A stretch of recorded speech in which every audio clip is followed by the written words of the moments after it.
તો hello YouTube family, કેમ છો બધા મજામાં છો ને? વાગી રહ્યા છે 9 જેવું થઈ ગયું છે, 9 સાડા 9 જેવું. અત્યારે આપણે આવ્યા છે નગડિયા નાગબાપાના મંદિરે, કેમ કે પાંચમ છે તો આજ નગડિયા નાગબાપાના મંદિરે આવ્યા છે, કેમ કે પાક ઝારવાનું હોય તો નગડિયા નાગબાપાના મંદિરે આવ્યા છે. તો બે મંદિર છે ભેગા, તો તમને બતાવું વિડીયોમાં જોડે ને. કાકાએ ટ્રેક્ટર લીધું છે તો એ લઈ આવ્યા છે, તો વિડીયોમાં જોડાઈ રહેજો.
અત્યારે એમ તો આપણે જઈશું નાગેશ્વર મહાદેવના મંદિરે, વિડીયોમાં જોડાય.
નાગેશ્વર મહાદેવ નગડિયા. નાગેશ્વર મહાદેવ મંદિર નગડિયા.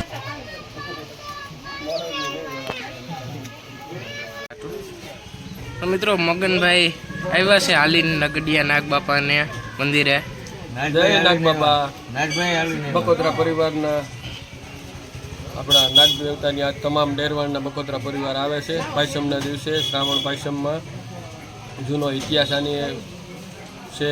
મૂળ નગડિયાના તોરણ પણ બકોત્રા પરિવારે બાંધ્યા હતા. કચ્છમાંથી આવેલો બકોત્રા પરિવાર નગડિયામાં એક વખત ઉતારો કરેલો, ત્યારે નાગબાપા અહીંયા રોકાઈ ગયેલા અને બકોત્રા પરિવાર ડેરવાણ સ્થાયી થયેલો. તો મિત્રો અત્યારે ઘરે પહોંચી ગયા હા, અને 11 જેવું થઈ ગયું છે. અત્યારે આવ્યા નગડિયા નાગબાપાના મંદિરેથી દર્શન કરીને. અને આજ પાયસમ છે તો બકોત્રા પરિવાર બધાય ત્યાં પાક જારવા આવે, નગડિયા નાગબાપા મંદિરે દર્શન કરવા અને પાક જારવા આવે. અને કેવો લાગ્યો વિડીયો પસંદ આવ્યો તો વિડીયોને લાઇક શેર સબસ્ક્રાઈબ કરીને જ મળીએ નેક્સ્ટ વિડીયો. જય નાગબાપા.